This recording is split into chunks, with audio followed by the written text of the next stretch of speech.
tahu ke polis?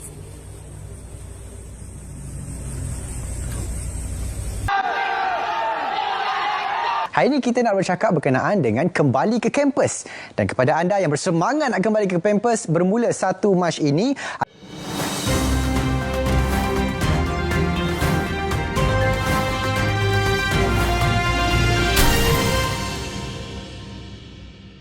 Hai. Assalamualaikum semua. Anda sedang menonton Buletin Viral. Di mana lagi kalau bukan di saluran YouTube Budi Channel. Seperti biasa dalam Buletin Viral, Budi akan mengulas tentang isu-isu ataupun topik-topik yang sedang tular dan juga trending hangat diperkatakan di sosial media. Sebelum kita pergi ke topik panas hari ini, kepada anda yang belum subscribe Budi Channel, Budi nak jemput anda semua supaya tekan butang subscribe dan ding dong loceng notifikasi di bawah ini. Seperti biasa, kita lihat dulu carta trending Buletin Viral untuk hari ini. Berikut adalah 5 topik yang diperkatakan netizen di sosial media pada hari ini. Trending kita yang pertama, marahkan pengurusan pekerja JNT mogok dengan membaling barang pelanggan. Trending kedua, penceramah bebas Abu Syafiq nak saman Ibu Yati. Trending kita yang ketiga, Abid Liu terharu. TMJ hadiahkan RM200,000 untuk jayakan misi beliau. Trending keempat, kampus bukan pampers. Telatah pengacara ini tersasul ketika live buat netizen terhibur. Trending kita yang kelima, ahli keluarga tinggalkan warga emas di surau lepas ajak keluar rumah untuk solat jemaah. Okey, kita pergi ke topik yang pertama pada hari ini. Sebelum ini, isu ataupun topik berkaitan pembayaran komisen terhadap pekerja syarikat penghantaran ini telah menjadi topik perbualan hangat di kalangan netizen. Akan tetapi, isu tersebut mula lenyap apabila ada pekerja syarikat tersebut buka mulut mendedahkan perkara yang sebenarnya. Dan yang terbaru telah tular dan heboh diperkatakan di media sosial sebuah video rakaman situasi di hub pengumpulan barang syarikat penghantaran JNT Express telah membuka kembali isu pembayaran komisen tersebut. Menerusi video tersebut, pekerja syarikat penghantaran itu kelihatan membaling parcel dan juga bungkusan yang terdapat di hub sambil menjerit-jerit sebagai tanda mogok kepada pihak pengurusan. Lantaran perkongsian video tersebut, rata-rata netizen tampil berkongsi keadaan parcel mereka yang kemek, yang rosak dan yang koyak dipercayai kerana dicampak seperti yang ditunjukkan dalam rakaman tersebut. Selain itu, ada di kalangan netizen yang turut melaporkan kehilangan barang mereka sebab dipercayai dicuri oleh pekerja syarikat penghantaran berkenaan. Betul atau tidak, kita tak pasti. Memahami motif di sebalik tindakan yang dibuat, rata-rata dari netizen turut menzahirkan rasa simpati mengenai nasib yang menimpa pekerja syarikat penghantaran itu. Namun begitu, mereka juga berpendapat para pekerja tidak sepatutnya melepaskan kemarahan kepada barangan dari pembeli. Sebaliknya, salurkan rasa tidak puas hati itu terus kepada pihak pengurusan. Ramai yang tak faham apa yang bermain dalam kepala otak pekerja JNT yang mogok dan rosakkan barang-barang yang sepatutnya dihantar kepada pelanggan. Kau ada masalah dengan pihak atasan. Kenapa kau nak rosakkan barang orang? Lepas itu suruh pelanggan minta ganti rugi daripada seller. Kau ingat yang buat keputusan potong duit kau tu seller dan customer ke?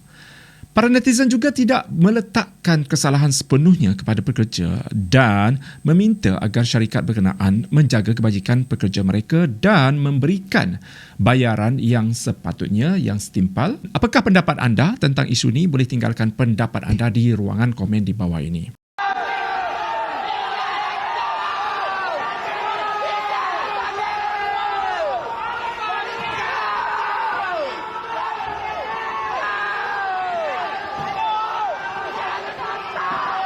Topik trending kita seterusnya. Penceramah bebas Abu Syafiq nak saman Ibu Yati. Okey guys, lama betul kita tak dengar tentang Abu Syafiq.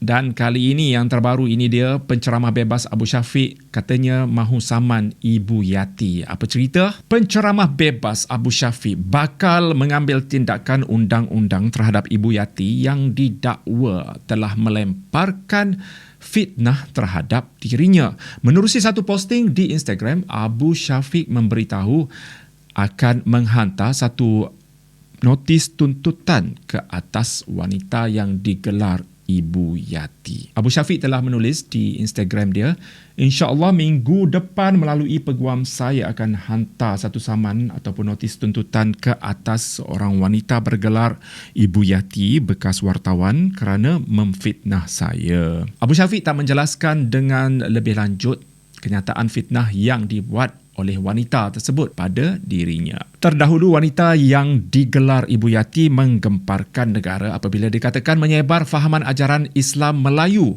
Ibu Yati atau nama sebenarnya Wan Nur Hayati Wan alias didakwa membawa ajaran agama Melayu dengan lafaz syahadah yang pelik di samping amalan ritual yang melanggar syariat Islam. Minggu lalu, wanita tersebut disiasat oleh Jabatan Agama Islam Selangor JAIS berhubung kes penyebaran fahaman terbabit. Kita pergi ke trending yang seterusnya. Abid Liu terharu.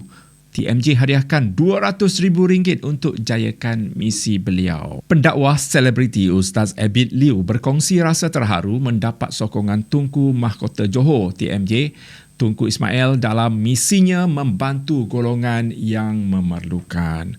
Menurut Abid, TMJ telah menghadiahkan wang sebanyak RM200,000. Wah, banyak tu. Untuk misinya dan ingin menaja anggota yang bekerja dengan Abid Liu menunaikan umrah. Perkara itu dikongsi oleh Abid Liu sendiri menerusi sebuah entry di akaun Instagram miliknya untuk tatapan umum. Terharu sebab dapat berjumpa dengan DYMM TMJ. Tuanku berkenan menerima menghadap. Terharu Tunku memberi kata semangat dan mendoakan. Tunku hadiahkan juga RM200,000 bagi misi saya. Tunku juga ingin taja semua tim saya pergi umrah. InsyaAllah akan bersama tuanku dalam Kembara Johor. Beliau menulisnya dekat caption. Dalam pada itu, Abid Liu juga sempat memuji kebaikan TMJ yang suka memikirkan tentang keadaan rakyat. Meninjau komen entry berkenaan, rata-rata netizen meninggalkan respon positif dan memuji usaha murni TMJ dan juga Abid Liu. Malah, ada juga yang terharu membaca perkongsian tersebut. Kita pergi ke trending yang seterusnya. Ahli keluarga tinggalkan warga emas di surau lepas ajak keluar rumah untuk solat jemaah.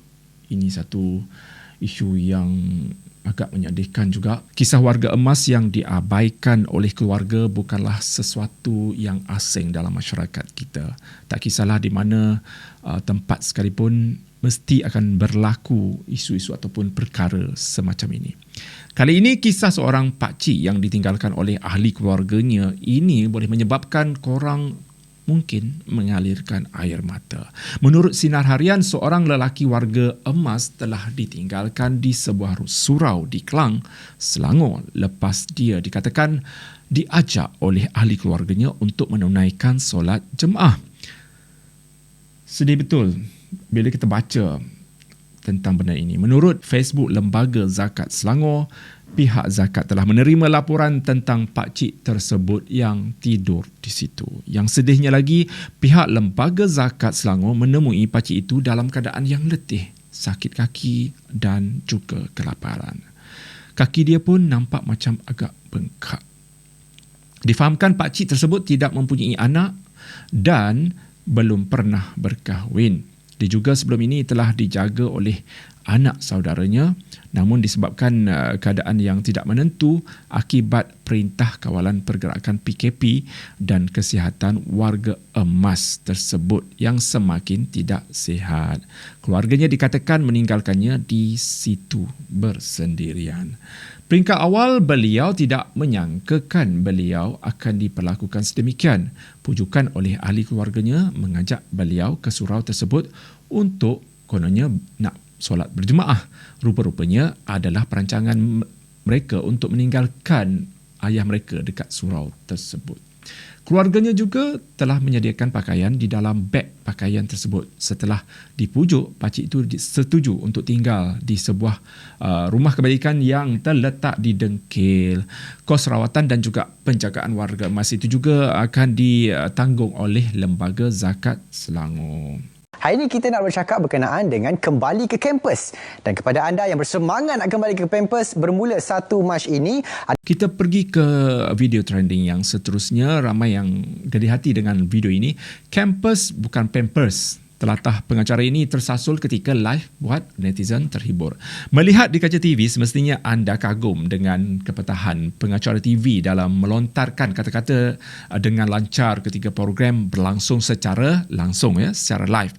Sebenarnya bukan mudah untuk mengacara kerana anda perlu menghilangkan rasa nervous, rasa berdebar-debar dan nampak yakin di depan kamera.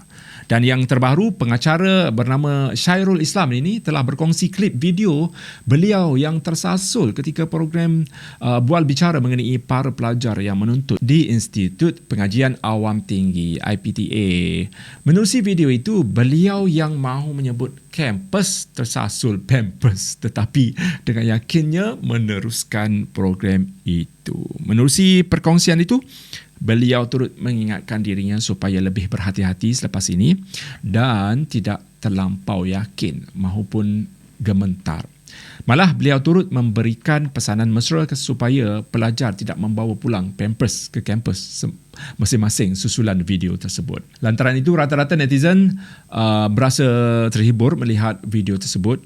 Malah para netizen juga memuji beliau kerana tidak panik dan meneruskan program sehingga tamat. Bukan itu sahaja, para netizen turut memberikan kata-kata semangat agar terus berusaha dalam kerjayanya sebagai pengacara TV. Adakah anda turut terhibur dengan kata-kata pengacara ini?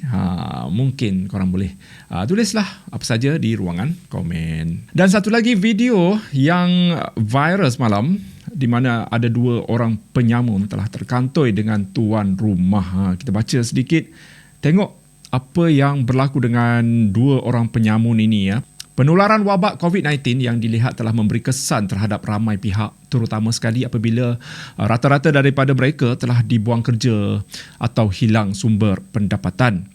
Semalam, tular di media sosial mengenai perkongsian sebuah rakaman video menunjukkan 2 orang lelaki dipercayai dalam cubaan untuk menyamun sebuah rumah. Namun, sebelum mereka dapat menyamun rumah tersebut, perbuatan mereka itu telah ditangkap oleh pasangan suami isteri yang dipercayai pemilik bagi premis ataupun rumah tersebut. Menerusi rakaman tersebut, dapat dilihatlah bahawa mereka baru sahaja tiba dekat rumah berkenaan. Seorang daripada mereka dilihat berada di hadapan rumah tersebut, manakala seorang lagi individu sudah pun berada di bahagian dalam rumah itu. Ini saya punya rumah tau. Ini jeritan wanita terbabit sambil dia merakam video tersebut. Walaupun begitu, kedua-dua individu terbabit telah memberi alasan dengan menjawab bahawa mereka ingin lihat jika terdapat bungkusan sampah yang perlu dibuang di dalam rumah terbabit.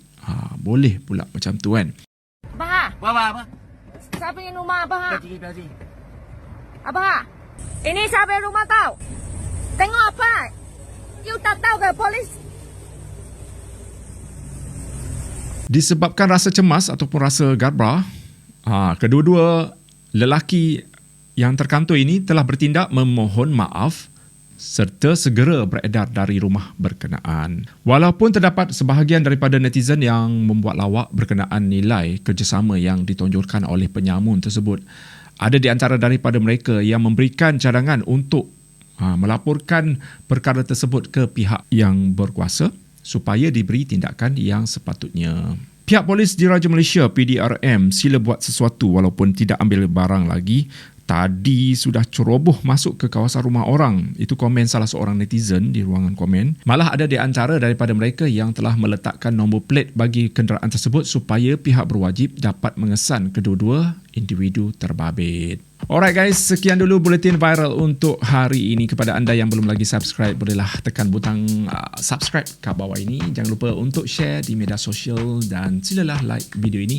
Terima kasih kerana sudi menonton daripada awal sampai habis Buletin Viral. Dan kita jumpa lagi esok untuk mengetahui apakah lagi isu-isu hangat, video-video yang viral dan trending di Twitter, di Instagram dan sebagainya. Dan jangan lupa untuk baca budi.com untuk mengetahui isu-isu hangat dan juga juga topik trending yang diperkatakan oleh netizen.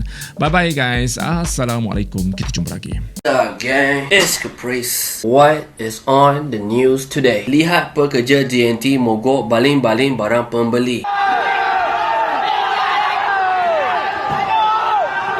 According to the news, ada pihak kata gaji kena potong ke, tak dapat commission ke, whatever it is, akhirnya mangsa dia adalah penjual dan pembeli. Kalau betul lah ada masalah dengan pihak kebajikan, HQ atau admin bersungguh-sungguh protes dengan pihak kebajikan. Kita pun ada undang-undang yang jaga pekerja, tetapi jangan sampai aniayakan penjual dan pembeli. Dia sama ibarat macam mak bapak gaduh, tetapi akhirnya anak pula kena pukul, anak yang jadi mangsa. So when you guys ask me siapa yang salah, bagi Caprice dua-dua pihak salah, pekerja dengan pihak kebajikan. Dalam sektor-sektor hantar barang ni sangat-sangat penting waktu COVID-19 untuk hidupkan nyawa ekonomi kita. Tanpa penjual dan tanpa pembeli, mati ekonomi kita.